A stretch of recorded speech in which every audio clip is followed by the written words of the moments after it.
você pôde perceber, os hinos, a liturgia inicial preparada, contando para aquilo que aconteceu de comemoração ontem, não poderia deixar de refletir com vocês nessa manhã sobre o dia 31 de outubro de 1517, há exatamente 503 anos atrás. Um homem chamado Martinho Lutero publicou na porta da Catedral de Wittenberg aquilo que era considerado uma polêmica, as 95 teses. Segundo a história, 95 teses e a porta da igreja era como se fosse este mural que nós temos ali para fixar. Ali na igreja é onde as pessoas viam os avisos, iam as notícias. Tudo girava ao redor da igreja, que na história chama de dossel sagrado. A igreja chega e a partir dali a cidade nasce. A religião é a precursora da civilização. A civilização começa com a fé, com a religião. Então ali Lutero resolveu, depois de ter um encontro com as escrituras sagradas, ao longo da história ela vai ficando distante da gente e as crenças vão ocupando o lugar da Bíblia. Então Lutero deflagra ali, que vai durar anos, que é necessário ainda hoje, de pensar e se reformar. Irmãos, a reforma protestante nos trouxe um legado incrível. Tantos quantos a gente poderia citar. Mas, por exemplo, a reforma nos trouxe a Bíblia na língua do povo. E hoje nós temos várias linguagens bíblicas, várias traduções.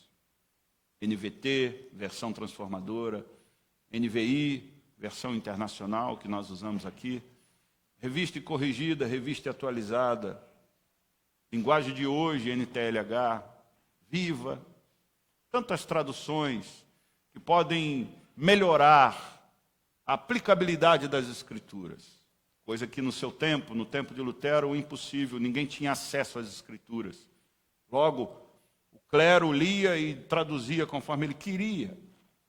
Assim como algumas igrejas neopentecostais fazem, não ensinam, não põem a Bíblia na mão do povo, mas assim o clero, o pastor, o líder, o apóstolo dos tempos modernos lê e interpreta do jeito que ele quer e não permite que você tenha acesso para que você não descubra. Lutero disse a Bíblia na língua do povo para o povo lê a Bíblia. Outro legado que a reforma nos trouxe é o sacerdócio universal. Cada um de vocês aqui tem acesso a Cristo que leva você a Deus. Antes, você falava com Deus através do padre, através do líder religioso. Lutero disse, não, as Escrituras dizem que todos falam com Deus por meio de Cristo Jesus. Você então pode ir a Cristo Jesus e falar com Ele. Talvez para você a reforma diz, pastor, foi naquele tempo, o que isso tem a ver conosco? Ah, meu irmão, muito. Muito. A reforma trouxe o legado da separação da igreja e Estado e igreja. Quem manda aqui é as Escrituras, quem manda aqui é a doutrina da igreja, não é o governo, não é o imperador, não é o presidente da república, nem o governador. Esse é o legado da reforma. Desmonte do papado. O que são os papas? Homens falíveis como eu e você. Aquela suntuosidade, a reforma protestante quebra, destrói. Logo, nós não lemos mais a bula papal, nós lemos a Escritura. O retorno às Escrituras, o legado da reforma. Voltamos para a Bíblia. A responsabilidade individual diante de Deus. Você dará conta diante de Deus pela sua vida, pelas coisas que você faz. A descentralização da igreja, o legado da reforma. Quem que manda na gente? Quem que diz o que nós temos que fazer, a não ser a Escritura? A igreja então está descentralizada, não é mais Roma, não é mais nada disso. E uma teologia mais coerente com a Bíblia e não com a tradição. No tempo de Lutero, a Bíblia ela lida a partir da tradição. E a tradição, então, respondia pela vida doutrinária da igreja. Não. Quem responde pela vida doutrinária da igreja é a palavra de Deus. E não a tradição. Isso é o legado da reforma. E tantos outros que a gente pode estudar e trazer como desdobramento. Mas o maior deles, deixado, que está fixado na nossa porta pelo lado de fora, com todos os vidros fechados, qualquer um que passar pode ver, a chamada 5 solas, as 5 somente confissões, as somente confissões em 5 pontos. Mas há quem diga que os reformadores, no século XIX, já bem depois de deflagrada a reforma protestante, saíram com o mote Ecclesia Reformata, em latim. Eu vou ler em latim para os senhores e para as senhoras. Ecclesia Reformata, semper reformanda, secundum verbum Dei. Olha, lindo, né? Está escrito aqui. A igreja reformada sempre se reformando segundo a palavra de Deus. E o que eu quero dizer com isso? O que eu vou esboçar para vocês nessa manhã, e que pode se tornar polêmica, porque polêmica pela internet é o que mais tem, né? Donos da verdade e juízes é o que nós mais temos nesse tempo. Mas as 5 solas, então, o que traz para nós, para que a gente reflita sobre igreja reformada sempre se reformando. A primeira sola é que os reformadores trouxeram de frente à igreja apostólica romana, detentora da palavra na sua época, e substituindo a palavra pela tradição, somente a Escritura. Somente a Escritura. O que os reformadores estavam querendo dizer com isso? O que 2 Timóteo 3,16 nos diz? Toda a Escritura é inspirada por Deus e útil para o ensino, para a repreensão, para a correção e para a instrução na justiça. O que os reformadores estavam dizendo é que qualquer coisa que você quiser saber sobre Deus e de Deus e para Deus, só a Escritura pode dizer isso. Quando os reformadores estavam dizendo somente a Escritura, eles não estavam dizendo que somente a Escritura para curar dor de cabeça. Eles não estavam dizendo somente a Escritura para que possa orientar se você compra ou vende. Estavam dizendo somente a Escritura para Deus. É o que a Bíblia diz, para repreender, para corrigir na instrução da justiça e da justiça de Deus. Então, logo, não adianta deixar a Escritura, a Bíblia, aberta no painel do seu carro. Ele não vai proteger você do acidente. Não adianta usar a Bíblia para expulsar demônio, porque quem expulsa demônio é o poder de Jesus Cristo. Porque eu já vi cristãos nesse século usando a Bíblia para bater na cabeça do endemoniado, dizendo, sai em nome de Jesus. Sim, eu já vi esse livro sendo colocado como um sincretismo. Certa feita um evento de evangelismo que eu ainda jovem fiz com a minha igreja em Miguel Pereira, um pastor subiu, isso na década de 90, falando ali por volta de,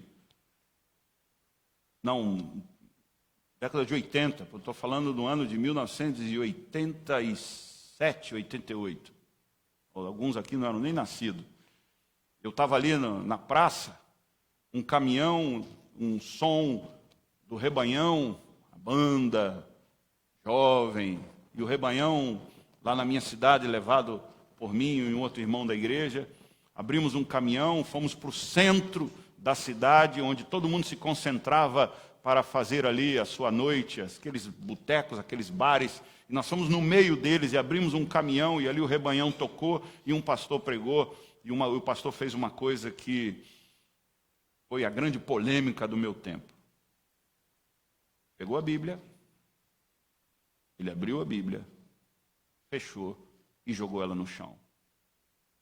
Ele ali foi citando versículos de cabeça e dando o seu endereço. E ele disse: não beatifiquem o papel, não beatifiquem a capa, não beatifiquem o livro, mas guardem a palavra de Deus no coração.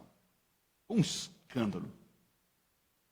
Fariseus da minha época, e os fariseus nunca desaparecem, eles estão sempre presentes. Eles estavam lá e eles saíram condenando e dizendo que aquilo foi uma abominação. Porque no meu tempo, convertido, a Bíblia não podia ter outra capa a não ser capa preta. Não sei se você se lembra disso. Hoje você tem Bíblia azul e cinza, você tem Bíblia de capa verde, você tem Bíblia com a capa da cara do pastor. Sei lá se tem algum doido que fez isso, mas você tem. Mas no meu tempo, a Bíblia tinha que ser de capa preta.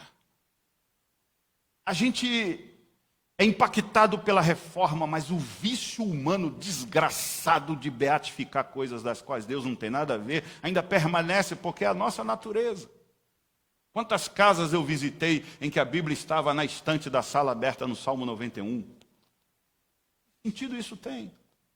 A menos que ele tenha lido naquela manhã e deixou aberta para continuar lendo durante o dia, para memorizar. Então a Bíblia, o livro, as páginas, o papel, não importa com que tipo de papel, não importa com que tinta, não importa com que tamanho de letra, não importa com que cor de capa ela venha a ser confeccionada, o que importa é o que nela está escrito.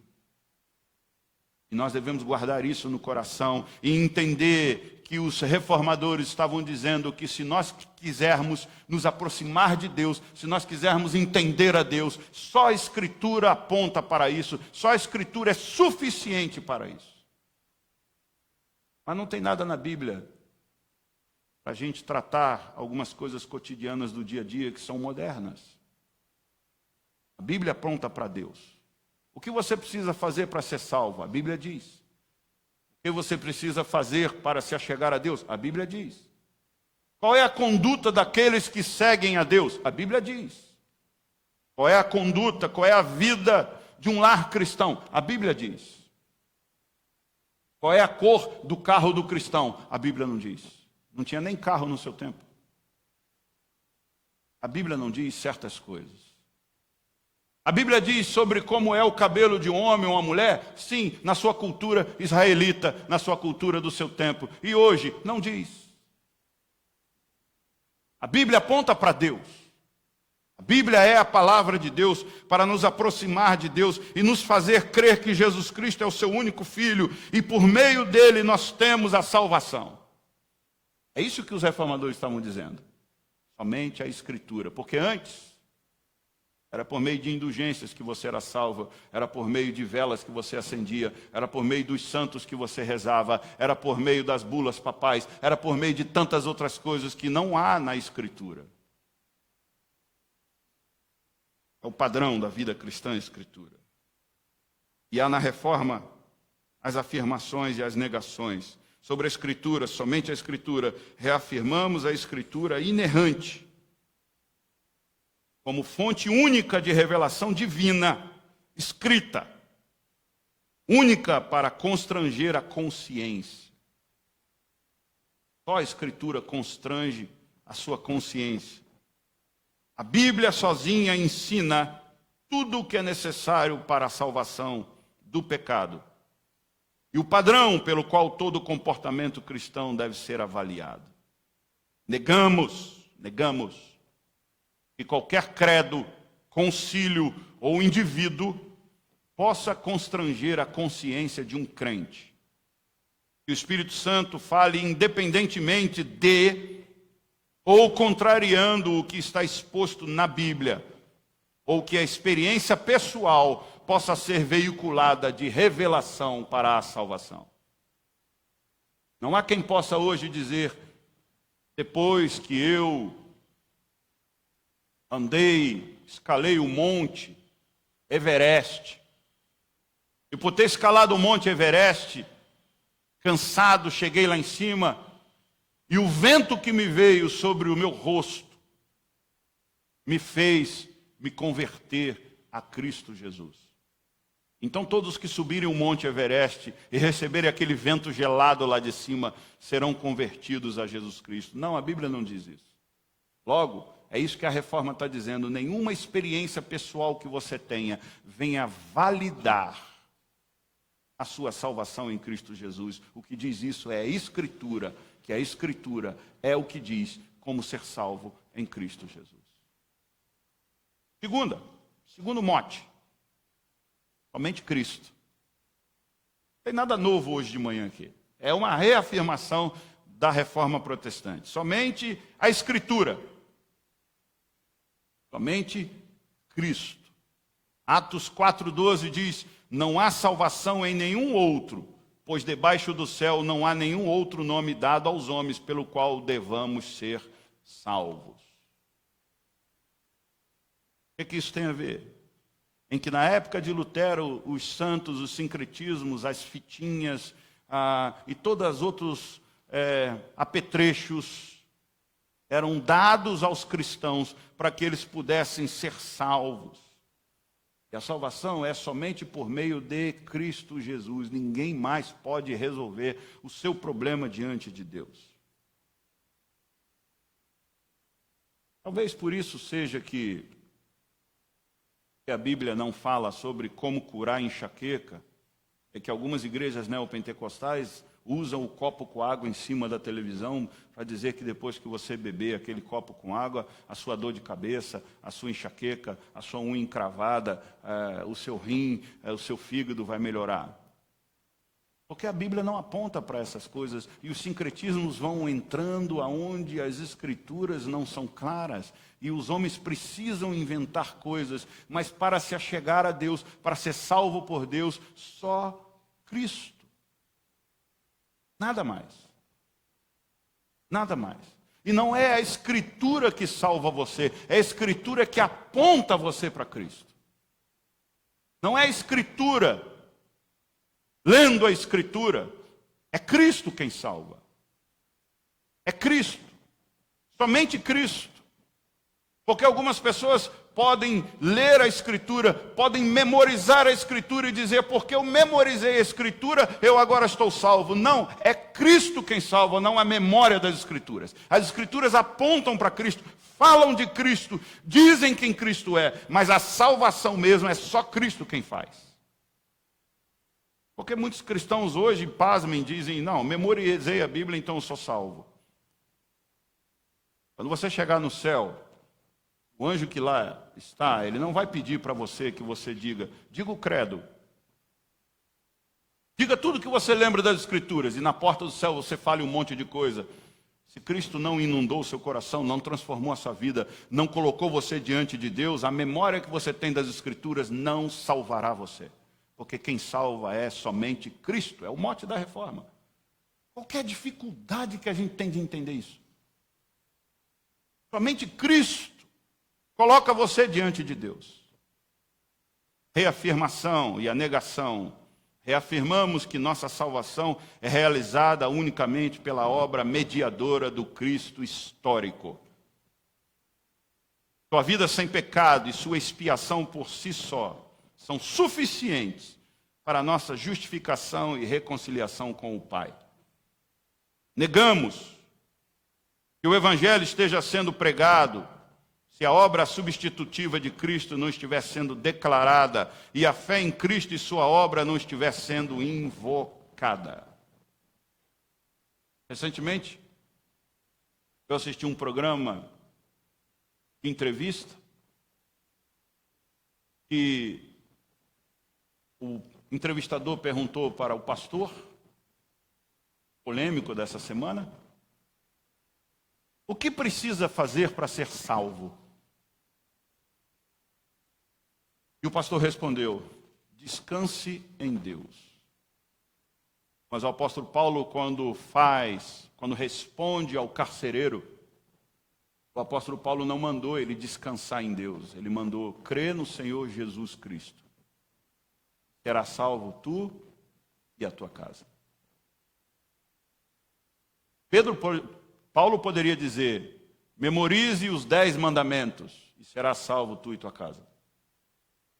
Ele poderia dizer: decore todos os salmos e será salvo tu e tua casa. Ele poderia dizer: frequente a sinagoga e será salvo tu e tua casa. Mas Paulo disse: crê no Senhor Jesus Cristo. Não é descansar em Deus, é crer em Jesus Cristo. Porque se você perceber, quando você diz Deus é bom, crê em Deus. A palavra Deus é uma palavra muito comum em todas as bocas que você encontrar por aí. O espírita fala em Deus.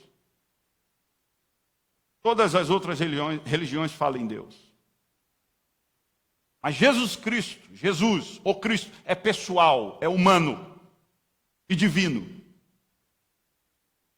E muitas coisas que esse pastor falou, eu digo, eu assino com ele, concordo com ele, mas nesse ponto eu digo, escorregou. Porque a Bíblia diz: crê no Senhor Jesus Cristo e será salvo tu e a tua casa.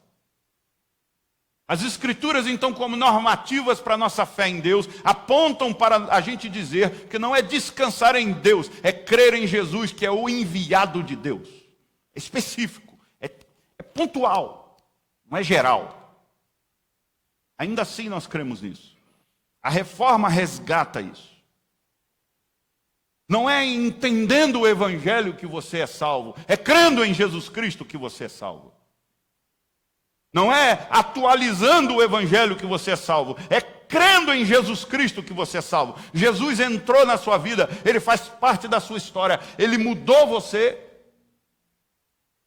Ou você é intelectualmente habilitado a manusear as Escrituras. Isso não salva você. É Cristo quem salva. É Jesus entrando na sua vida e você andando com Ele que salva você. É o mote da reforma.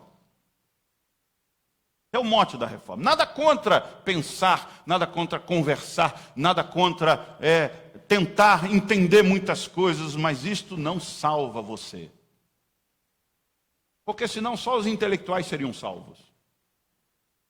Talvez alguns aqui nunca seriam salvos. Porque alguns aqui não conseguem entender algumas questões bíblicas e até hoje tem dúvidas sobre os versículos. Então, porque você não entendeu, você não é salvo. Não, você é salvo por causa de Cristo Jesus somente e apenas.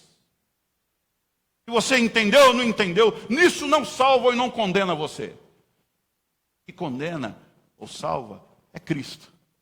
É nele.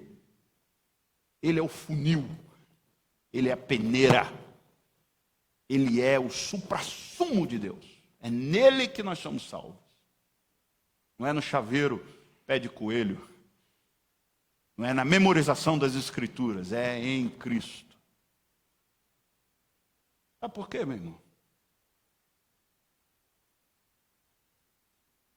Porque pastores me ligam para conversar.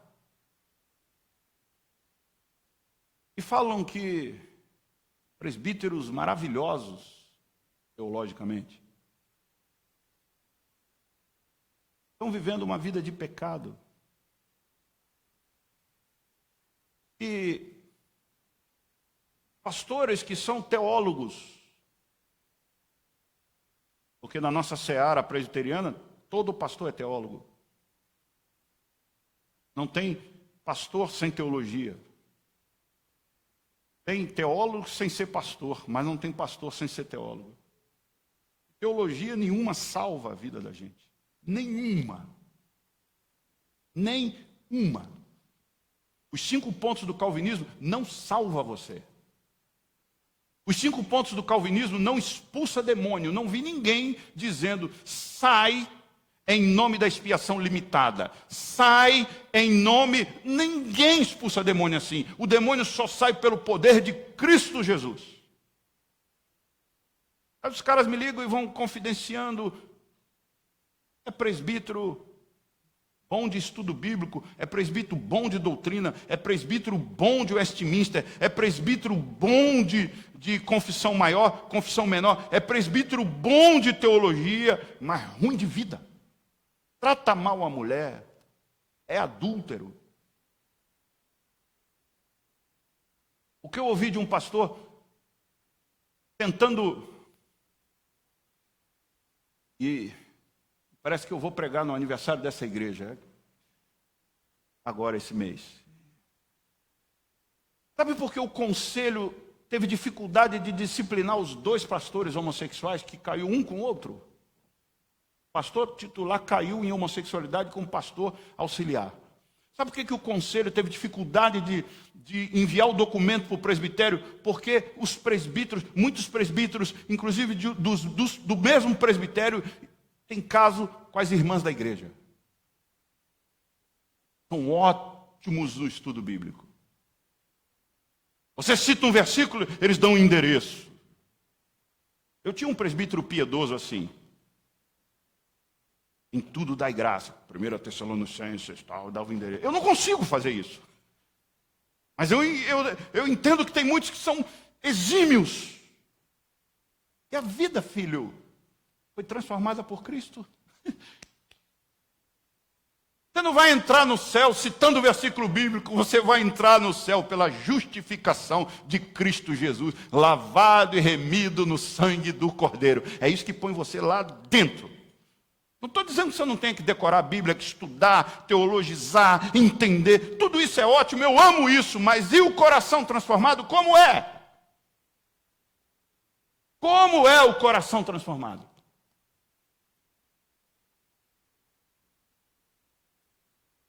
Terceiro ponto. O mote da reforma disse para a gente que é somente a graça. Efésios 2:8. Pois vocês são salvos pela graça por meio da fé. Isto não vem de vós, é dom de Deus. O que é o dom de Deus? Os dois, a fé e a graça. A graça e a fé.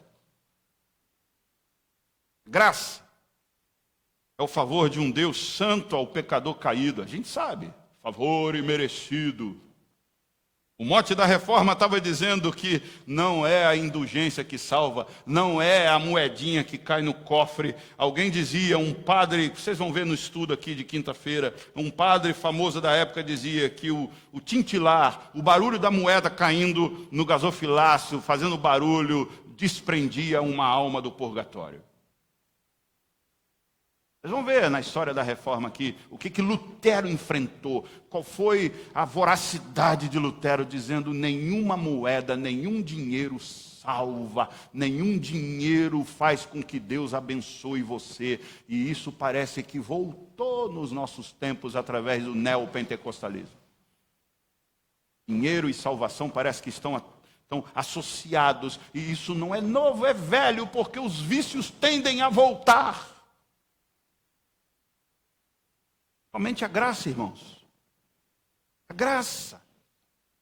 De um Deus que olha para nós e vê a nossa pobreza, vê a nossa insignificância, vê o nosso reducionismo, diz assim, se eu não fizer nada por eles, eles não conseguem fazer nada por si mesmos. E aí ele prepara o seu filho, ele monta todo o plano, e aí ele faz na plenitude dos tempos que o seu filho sofra, ele faz tudo, diz, eu estou dando isso para vocês, e aí ele olhando para nós e vendo que a gente tem dificuldade de entender Jesus, a gente tem dificuldade de olhar algumas coisas, ele diz, tá bom, eu ainda vou agregar a salvação do meu filho, a fé no seu coração, eu vou tirar a venda dos seus olhos, eu vou dar algo em você para que você olhe para ele. Deus só não pôs Jesus e disse assim, agora creiam. Ele não fez todo o plano e disse, agora é com vocês, interpretem. Ele disse, aqui está. E ele plantou no nosso coração a fé para que a gente possa acreditar nele. Se Deus também não faz isso, nós olhamos para Jesus e nós o pintamos com a cor que nós queremos. É o que estão fazendo hoje. É o que estão fazendo hoje. Por isso que Paulo diz em Efésios, a fé é pela graça. A graça é pela fé. Os dois andam juntos. E isso não vem de vós. É dom de Deus. Reafirmamos que na salvação, melhor, somos resgatados da ira de Deus unicamente pela sua graça. A obra sobrenatural do Espírito Santo é que nos leva a Cristo. A obra sobrenatural do Espírito Santo é que nos leva a Cristo. Você não está posto na esquina. E não tem um show acontecendo que fica atraindo você com luzes e você fica ali na beira, entro ou não entro, entro ou não entro, vou ou não vou, vou ou não vou. Não, não é assim não, filho. Paulo está dizendo que Deus colocou o espetáculo do seu filho ali e pegou você e pôs nele. Porque humanamente a gente olha e a gente cocheia, a gente fica, vou ou não vou. Humanamente é assim, mas se Deus não completa a obra dele pela graça e não pela fé, coloca no seu coração e diz, vamos filho, põe ali. Não vai. Você quer ver uma ilustração que me vem à mente agora? É você, novinho, aprendendo a comer. Você olha aquele prato de comida, você olha aquela comida, você balança os pezinhos, né? Já viu criança não é recém-nascida, mas ali nos seus meses, ela fica... Ela não consegue pegar o garfo. Papai e mamãe, aviãozinho. É isso que Deus fez. Pegou o aviãozinho, come. Aí você come. Você pede mais, Ele dá. Salvação pela graça é isso. Reafirmamos que na salvação somos resgatados da ira de Deus unicamente pela sua graça. A obra sobrenatural do Espírito Santo é que nos leva a Cristo, soltando-nos de nossa servidão ao pecado e erguendo-nos da morte espiritual à vida espiritual. Deus fez tudo. Negamos que a salvação seja, em qualquer sentido, obra humana. Métodos, técnicas ou estratégias humanas por si só não podem realizar essa transformação. A fé não é produzida pela nossa natureza não regenerada. O que a reforma diz? Não adianta a gente programar aqui com louvor e a gente dizer assim, como um pastor uma vez me chamou para pregar e eu disse assim, o irmão queria... porque às vezes tem sermão encomendado, né? Você sabe. E eu não acho ruim. Pastores já disseram para mim, eu preciso trabalhar dinheiro na minha igreja, mas eu não consigo fazer isso porque eu tenho medo dos crentes pensarem que eu estou querendo ensinar sobre dinheiro para eu ganhar mais. Então, a gente convida um irmão de fora e diz, mete o sarrafo lá sobre dinheiro. Não tem problema nenhum. Mas um pastor uma vez disse assim, o irmão teria uma... Ele disse, Jean, eu queria que você fizesse o povo chorar. Contando uma desgraça da minha vida, ou... Como é que eu faço isso? Porque alguns ainda acham que aquele apelo, eu não sou contra apelo, os puritanos eram. Eu não. Não sou contra, num determinado momento, você dizer assim, quem gostaria aqui de entregar sua vida a Cristo? Eu sei que a meta-história, o que está por trás daquela atitude sua, pode ser obra do Espírito Santo, eu só estou chamando você a responder a isso. Isso para mim é pacífico. Os puritanos clássicos, não se faz apelo. Bobagem. Mas não é o apelo quem salva. Então, não adianta eu combinar com o louvor aqui e o Yuri tocar uma marcha fúnebre e ele vai tocando e aí eu vou assim, falando e você começa a chorar, aí você vem à frente movido por aquela emoção, aí você diz, pastor, hoje eu entrego minha vida, porque é por causa disto, por causa desses apelos, que pastores estão arrancando carro, casa, arrancando tudo. No dia seguinte o cara acorda e diz, que eu fiz da minha vida? E o jornal já mostrou muita gente indo lá nessas igrejas pedir de volta a aliança que deu, o dinheiro, o cheque, o carro e a casa. Já mostraram que tem muita gente indo pela porta dos fundos, me dá de novo, porque aquilo que eles fizeram não foi obra do Espírito Santo, foi obra humana. Humana. Isso não é graça. Isso qualquer coach, qualquer cara de psicologia que lê William James, de 1800 e pouco, o precursor da psicologia, diz, isso é fácil fazer. Você vem aqui, você entrega tudo, você chora, mas aquela obra regeneradora lá no teu coração, que virou uma chavinha, que você diz, entendi, só o Espírito Santo faz, ninguém mais faz. Por isso que é graça. Por isso que negamos que a salvação seja uma obra humana. É tão verdade isso que um pastor conhecido voltou para o Evangelho depois de viver longe da igreja, arredio, no show da Rita Lee. Dá para imaginar isso? Rita Lee cantando a sua música clássica, Ovelha Negra da Família. O Espírito Santo falou com ele no meio do show da Rita Lee: você é a ovelha negra da família. E ele saiu do show, voltou e é hoje um dos músicos proeminentes no mundo evangélico e não vive cobrando para cantar. É um pastor que compõe músicas assim como era Lutero. No show da Rita Lee, Deus o trouxe de volta. Porque o Espírito Santo faz a obra onde Ele quer. Imagina se Rita Lee entrou no show dizendo: hoje eu vou cantar uma música para provocar alguém a voltar para o Evangelho. Rita Lee? Mas Deus usa quem Ele quer, porque Deus é livre. Por isso que a salvação é pela graça, a graça de Deus, favor imerecido dEle. Quarto, penúltimo ponto. Somente a fé. Está linkado à graça. Esta não é humana, mas divina. Não é a sua crença em atos religiosos, pois senão não seria graça. Mas é por meio da fé que Deus lhe dá para crer nele. Já falei aqui sobre tipos de fé nas Escrituras. E essa fé que a reforma traz de volta é a fé que Deus planta no seu coração. Somente a fé. 2 Tessalonicenses 2,13, mas nós devemos sempre, olha o que Paulo diz, presta atenção. Mas nós devemos sempre dar graças a Deus por vocês, irmãos amados pelo Senhor. Porque desde o princípio, Deus os escolheu para serem salvos mediante a obra santificadora do Espírito, Espírito com E maiúsculo, e a fé na verdade.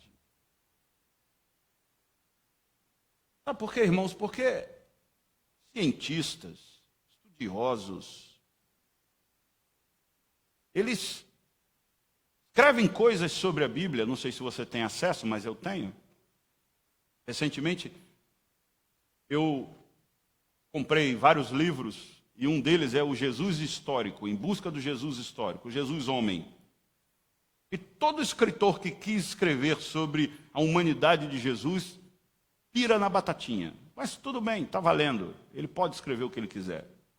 Eu lendo este livro, ele diz assim, uma das coisas, ele diz: sabe por que os discípulos não entenderam que Jesus era o Messias? Porque Jesus não sabia se comunicar muito bem. E quando Jesus falou certas coisas, e ele cita lá, Jesus pecou aqui e ali. E falar para a gente que Jesus pecou é um negócio que já é um golpe na muleira, né? Como assim? Mas tudo bem, eu não tenho problema com isso. Eu continuo lendo. Eu digo, mas o cara é grosso mesmo, né? Mas vamos lá, vamos onde ele quer chegar. E ele vai, Jesus histórico. Para mostrar a humanidade de Jesus, ele tem que acabar com a divindade de Jesus. Essa é a matemática que todo mundo faz. E algumas coisas que ele falou, eu falei, pode ter lógica isso, pode ter sentido, pode ter sido. Mas fechando o livro, a fé que Deus plantou no meu coração faz eu crer que os discípulos não entenderam, porque naquele momento não havia sido dado a eles a fé para crer que Jesus é o Messias. No final de tudo que eu leio, ainda fica a fé que Deus plantou no meu coração. Porque, pasmem, nos Estados Unidos, muitos perderam a fé com aquele livro do Dan Brown, Código da Vinci. Um romance. Não historiográfico, mas metido com história. A mulher de Dan Brown é historiadora, ela foi dando informações, e ele montou um romance. De que Jesus Cristo não morreu na cruz, mas que ele fugiu com Maria Madalena e teve um filho.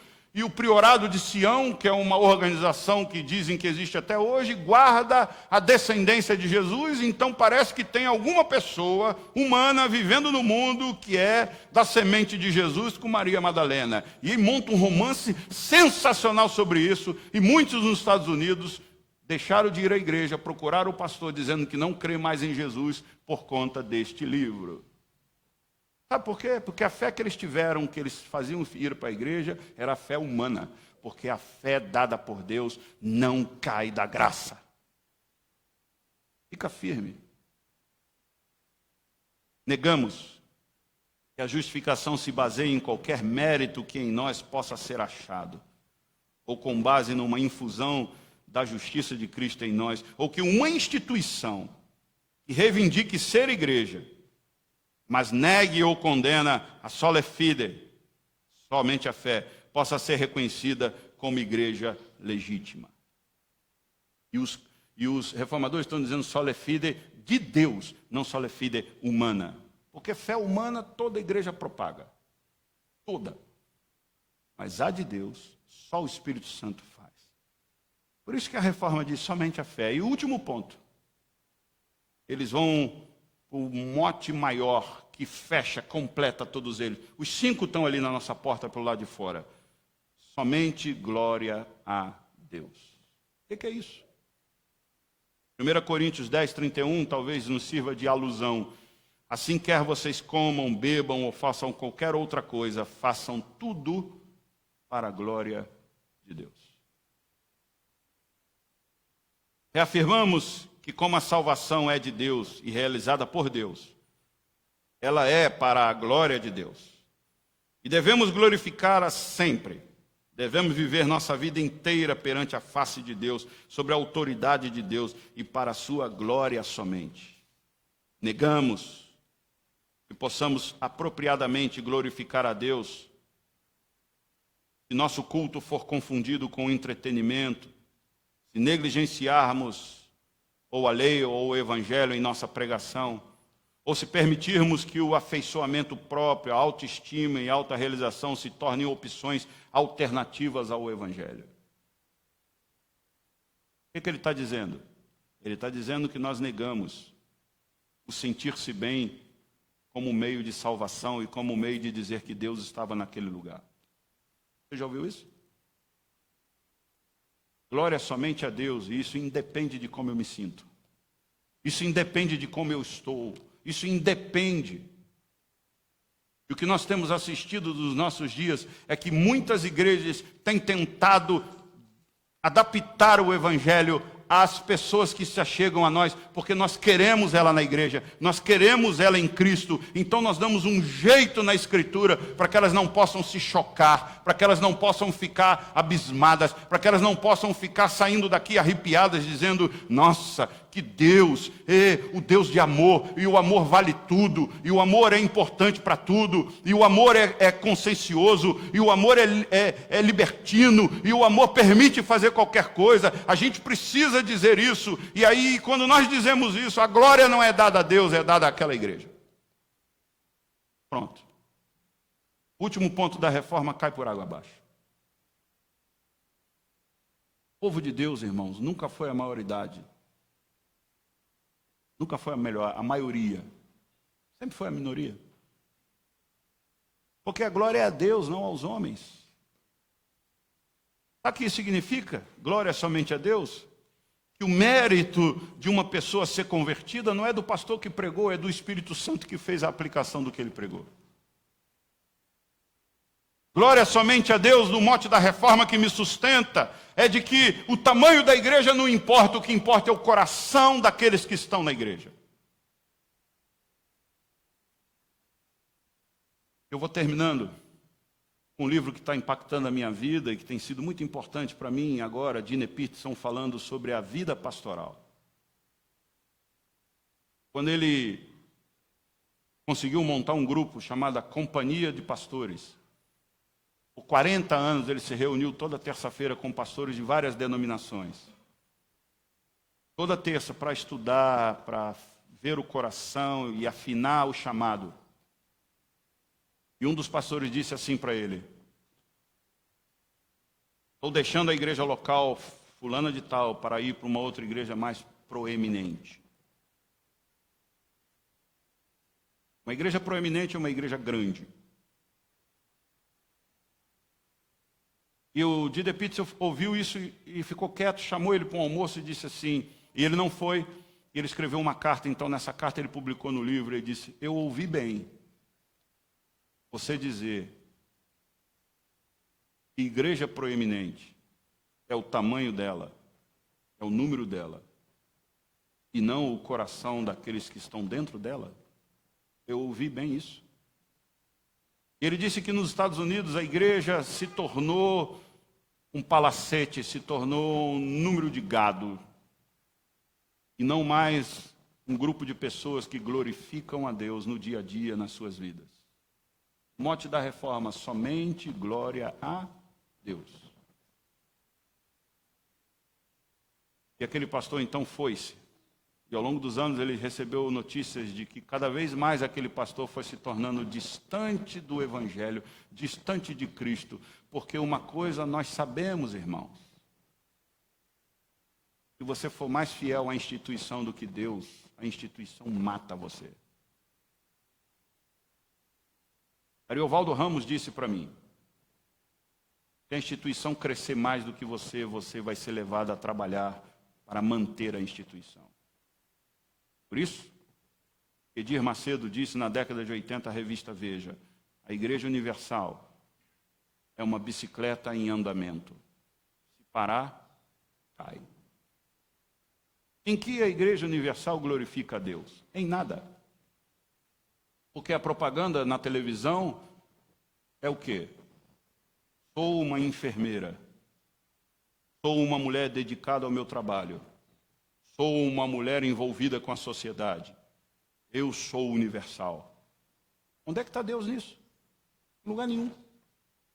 Logo, o mote da reforma, há 503 anos atrás, se faz necessário hoje. Glória somente a Deus. Você deu dízimo? Glória a Deus. Você ofertou? Glória a Deus. Você trabalhou para que almas viessem a Cristo? Glórias a Deus. Você foi fiel? Glória a Deus. Você é um bom marido? Glória a Deus. Você é uma boa mulher? Glória a Deus. Você é um bom cristão? Glória à Igreja Presbiteriana. Não. Glória a Deus. Porque Deus não salva a Igreja Presbiteriana, Deus não salva a Metodista, não salva a Batista. Deus salva lavados e remidos no sangue do Cordeiro. É esse que Ele salva. A reforma, então, é atual. A reforma, então, nos ensina. Todo homem glorifica a Deus por meio daquilo que o próprio Deus fez. Isto é a reforma. Eu ainda proclamo no meu coração. Eu ainda grito aos quatro cantos da terra. É necessário voltar às Escrituras, é necessário estar com as Escrituras, é necessário estar em Cristo, é necessário confiar na fé que Deus plantou no meu coração, é necessário confiar na graça que faz tudo em todos, e é necessário glorificar a Deus. E como a gente faz isso? Com a vida. Com a vida. Vamos ficar de pé? Curve a sua fronte.